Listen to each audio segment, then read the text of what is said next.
The Blockchain Show is a podcast that demystifies cryptocurrencies and distributed ledger technology. Hello, everybody. Welcome back to The Blockchain Show. This is episode number 143. I'm here with Roneil Rumberg from Audius. Roneil, how are you doing? Hey, I'm doing great, Ethan. Thanks so much for having me. I'm excited for this episode. We're going to be talking about music, the blockchain, everything in between. But before we get into it, would you mind kind of giving us a little bit more of an introduction into yourself and then the company?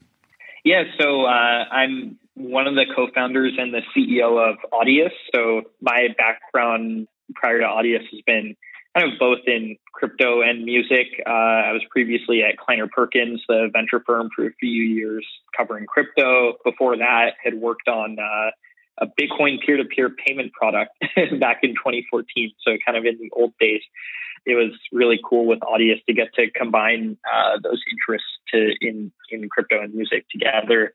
Audius is a decentralized audio hosting and streaming protocol. So think like decentralized SoundCloud. We help artists connect directly with their fans, distribute anything that they want to them in a censorship-resistant way. You know, as we mature and develop further, payments and other features that we roll out will, because we're doing those in a decentralized way without any middlemen, artists will be able to earn much more here than they do elsewhere. So there are kind of a number of value props to unpack there, but that's kind of the core of what we're doing here. That sounds fantastic. I'm a little bit ashamed to admit that I hadn't heard about you until we kind of met up through email. I've got a little bit of a background in audio engineering, mainly music recording. I graduated from college in 2013, and since then, a lot has changed in both the music industry and, it's funny you mentioned 2014 being the old days of crypto, and I couldn't agree with you more, but I'm sure to a lot of people who are listening to the first time to this show, and there's still a few people that are getting an introduction to blockchain, that might seem hard to wrap their head around. But I mean, this space moves fast, and I'm hoping you could maybe give us a little bit of a background into the state of the music industry, how things traditionally worked for artists, and some of the problems that we've seen lately in regards to compensation, transparency, and just giving artists their fair share. If you could speak to any of that. Definitely. The point you bring up there is a really good one too, that that kind of was the old days of crypto, but music is also, and music tech is a space that it's one of the few other spaces that moves almost as quickly as crypto, right? SoundCloud and the whole way that artists came up and got discovered in the early 2010s was just so different from today. So there's a lot of really cool things that have changed on both sides. But we were really inspired to start Audius actually back in 2014, 2015, around that time frame. Just seeing all of our favorite artists on SoundCloud and elsewhere getting deplatformed, demonetized, having their content taken down. And it made us start to ask the question, like, what would music distribution look like without a DSP in a sense, right? Like, what if you could distribute directly to fans and users could have a user experience that's like a traditional music player, but without all of the platform risk that you take on there? The tech for Audius just didn't exist yet back then, right? And a lot of the things that have been built in the intervening 5 years or so have made this possible. But we feel like Audius is solving a number of problems in music, but at a kind of 50,000 foot view of the music industry as it stands today, it's about $40 billion a year in revenue is generated in music, and only 12% of that goes to artists, which is wild, right? The vast majority of the money earned in music is going to labels, distributors, what are called DSPs like Spotify or SoundCloud or things like this. And then a number of other various middlemen that sit along the way. And all of the inefficiency associated with how money gets paid out to artists means that, for the typical artist we talk to who's coming on Audius, big or small, they're typically seeing, 6 months to 1 year plus between listening activity happening and the payout for that listening activity happening. And they can't see who is listening to their content, how much they're engaging with it, where they are, geographically. None of this kind of rich information that, if you think about, like, how do you run an e-commerce site today, for example, right? That all of this attribution tooling and whatnot that you can take for granted there, it just doesn't exist in music right now, which is kind of crazy, right? It's like we've advanced vastly how content is distributed from, say, like the 1980s, but all of the same industry players and financial flows that existed in the 80s have basically made their way to today relatively unchanged. Yeah. Sometimes I think of the parallels between Blockbuster, denying the Netflix style of streaming services and then them eventually kind of going basically out of business, and then the music industry trying to squash Napster, and then how and I'm sure there's still quite a bit of piracy that goes on nowadays, but that's always been a part of music. I mean, back even when people could bring recorders into concerts or record the radio onto cassette tapes. What are some of the ways that your platform is different from the traditional, record sales? I'm not sure why I brought up piracy. Maybe just kind of the technological differences between the established music industry and then just the everyday music lover who not necessarily follows the rules, but kind of gets around things. Do you think that this is a platform that is going to be able to kind of bridge the two? I'm sorry for phrasing that in such an awkward way. Yeah, no, I totally get what you're saying there. So I think with respect to how we differ from what exists today, it's really this direct fan-artist interaction piece. So if you want to share your content on Spotify, on Apple Music, or on any of those other digital service providers, you as the artist don't have the ability to upload content directly there. You actually have to go through a distributor, right? Like you've probably seen DistroKid or TuneCore or these things. Basically, they just take your music files from you and stick them onto these services. But they earn a nice premium for providing that very simple service. So Spotify, interestingly, doesn't have a direct upload feature. But because of that relationship not existing, right? Like the artist has no existing interface with something like Spotify. None of the information I talked about, like who's listening to your content, where are they, all of these things, it's like very difficult to get access to as an artist. So by doing this in a fully decentralized and self-serve way where the artist has complete control over the process, we're able to make all of that information available, as well as enable more rich direct interactions with fans. So you can actually start to understand, why fans like the music that you're putting out. There are ways that they can repost your content, they can interact with your content, and kind of you can start to get some signal as an artist very early with respect to how something is performing.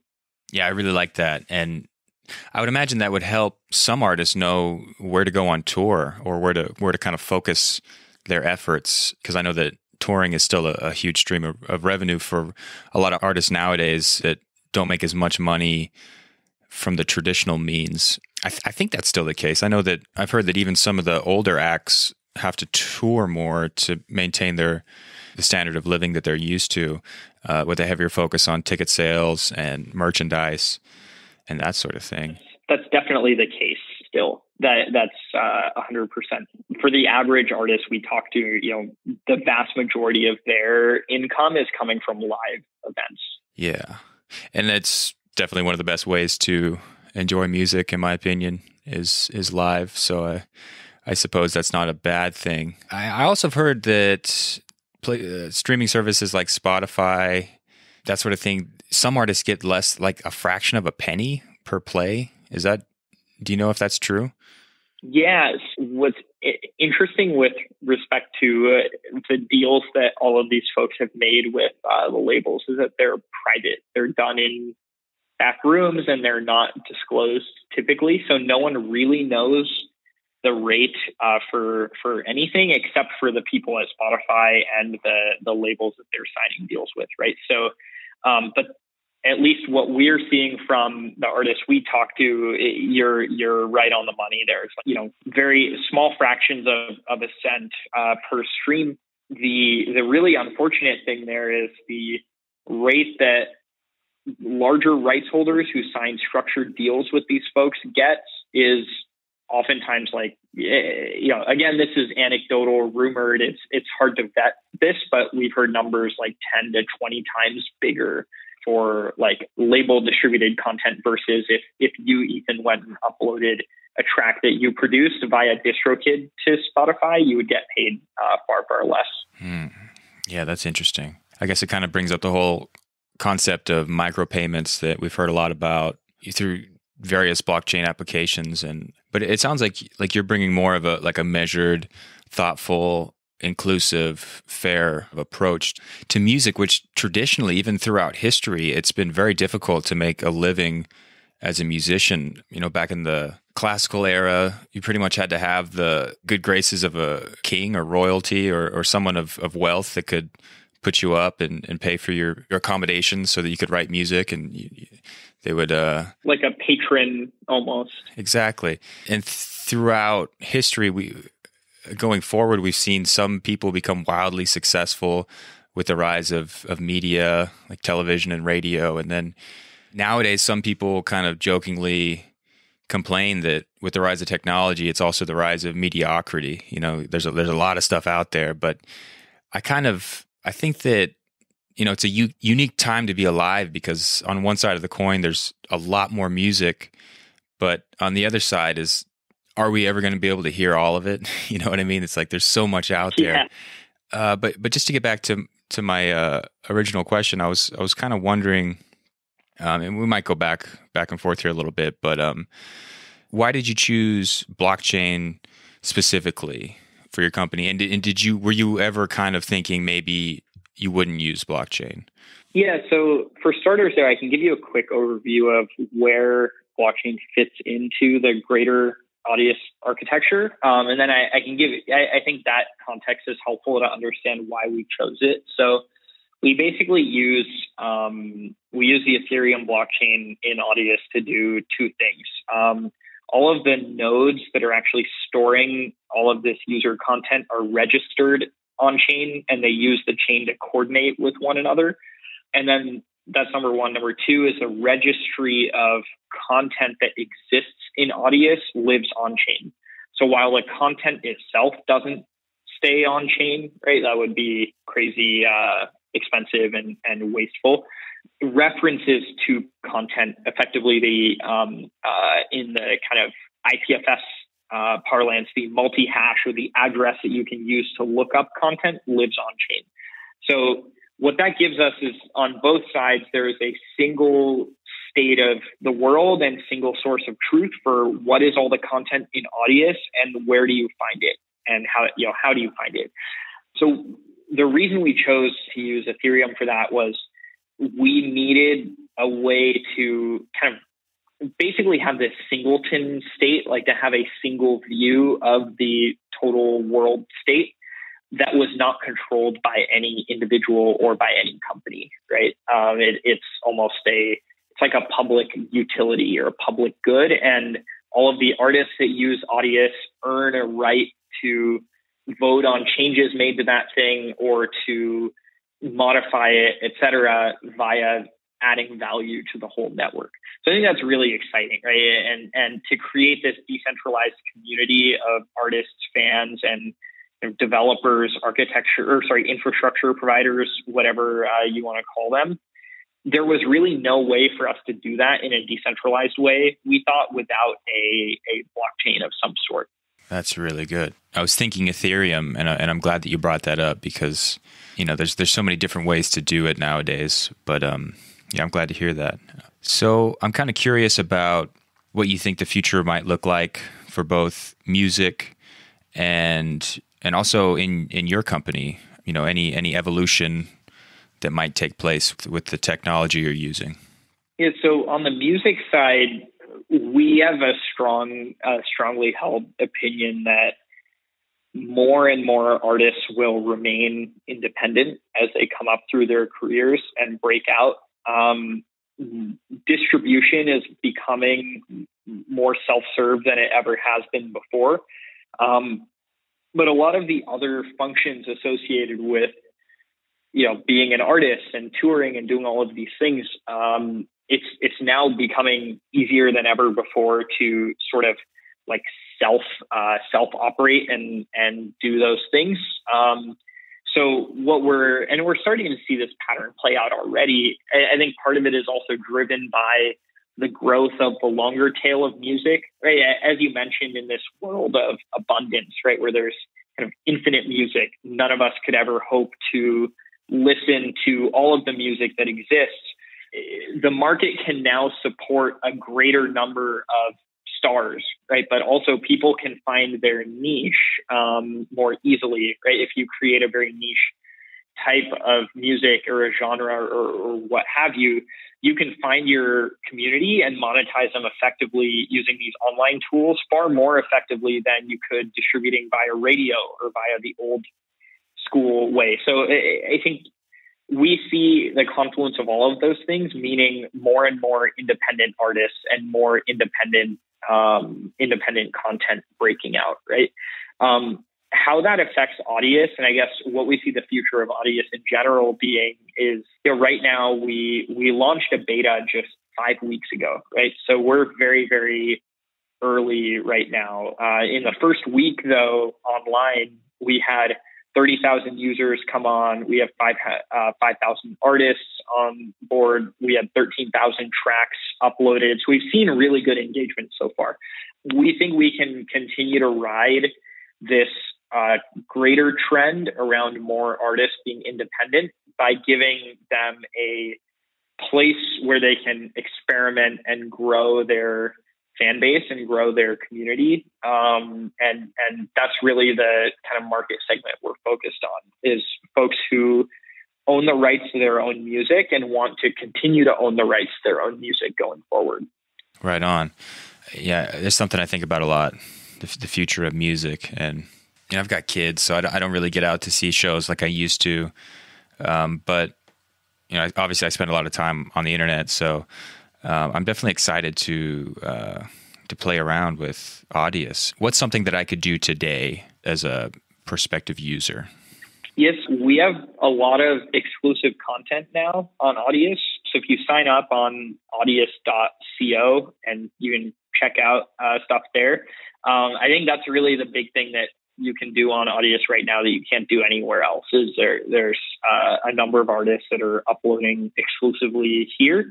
And that's for a variety of reasons, but I think that to see that behavior emerge organically has been really, really cool. And just more generally, I think the early artists that we've had come on, like deadmau5, Zed's Dead, Graves, like a lot of other kind of bigger electronic folks and hip hop folks, I think they're all just really excited about this mission.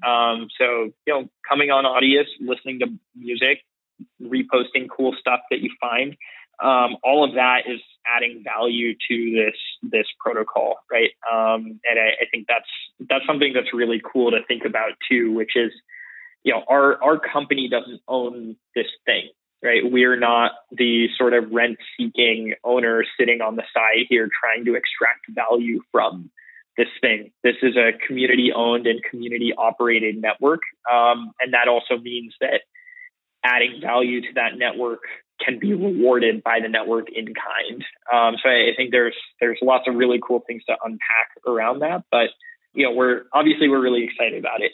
we wouldn't be here working on it if we weren't.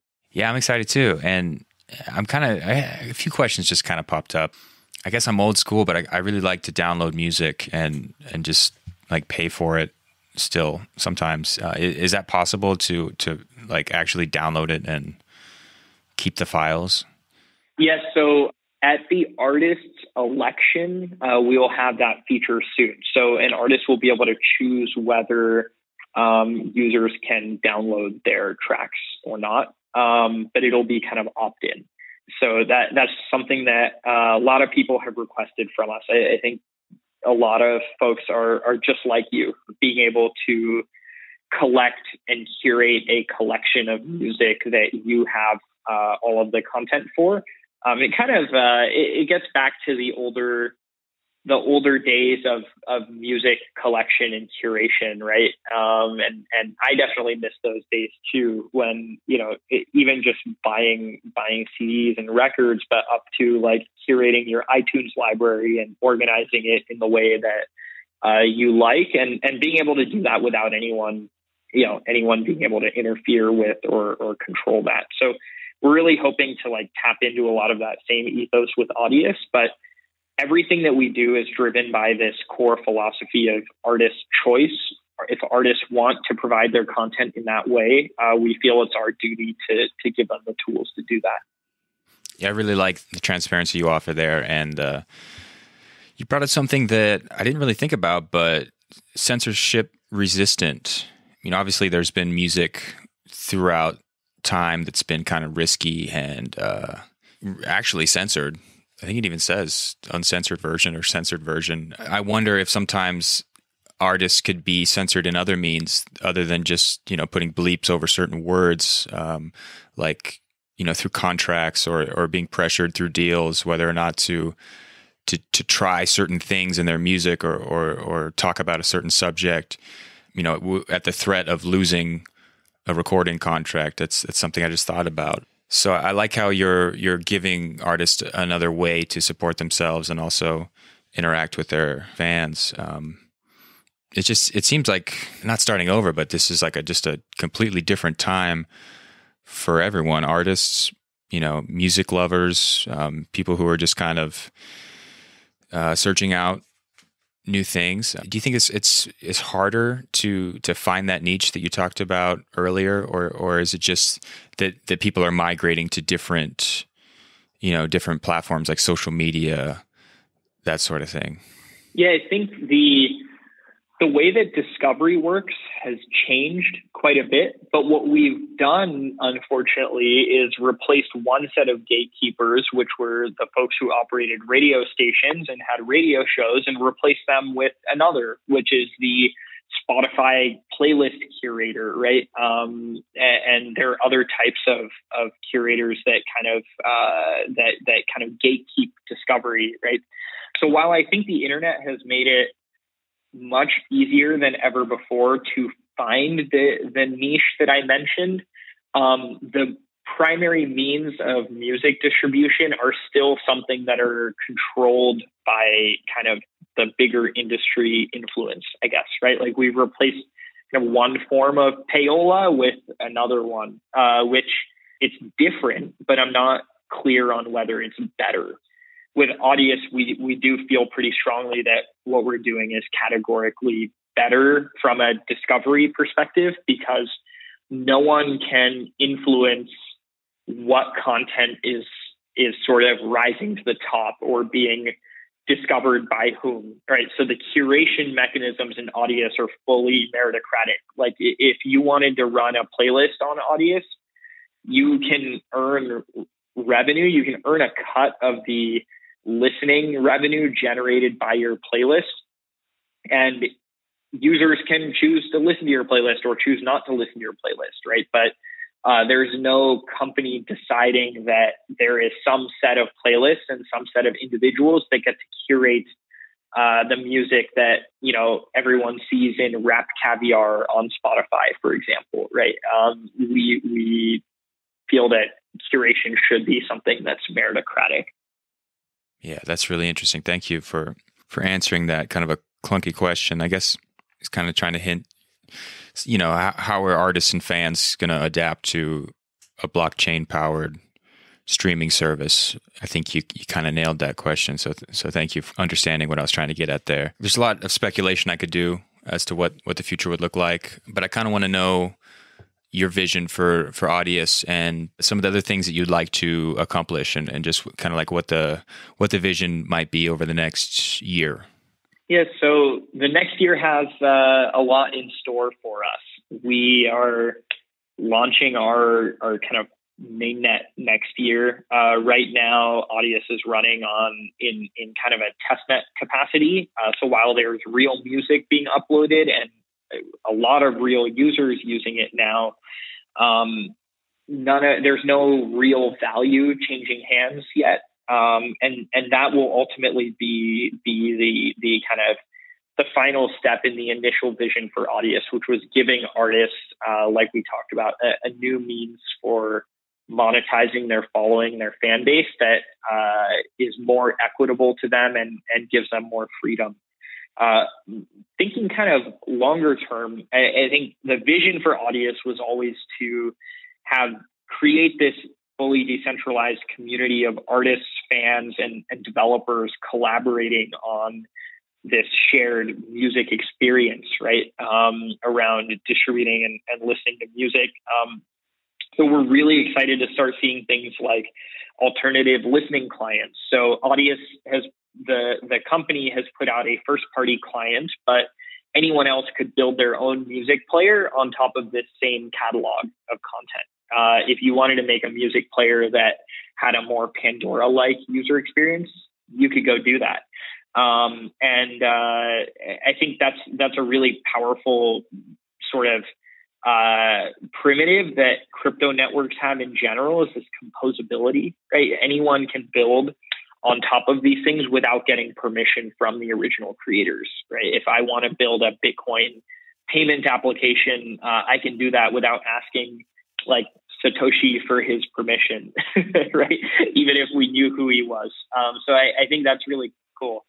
And I think that's kind of the future vision that we're building towards, right? And more in a more concrete manner, how that works out, we don't really know. And I think that's also the really cool thing here is I think our role here is to build the richest set of tools that we can for artists and see what they do with them, right? If artists have complete pricing power as well as power to kind of influence the way people listen to and consume their content. Like what if you could put out a track that could only be listened to once by a given user? Maybe people would be more thoughtful about how they listen to your track instead of treating music like background noise, which is, I think, the behavior that this abundance of music that we talked about has kind of trained users to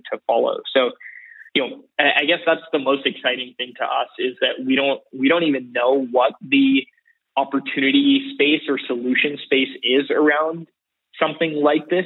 We can build the tools and enable these things without knowing what they are, which I think is kind of awesome. Yeah, man, that is really fantastic.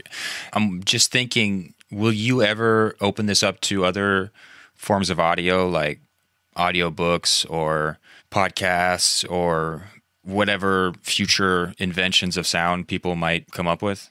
Yeah, I mean, the primitive here is just audio. So any audio. We already have some podcasts on Audius, and we'd definitely be open to audiobooks and things like that too. I think the listening experience that would make those things optimal looks different from the listening experience that we have created today.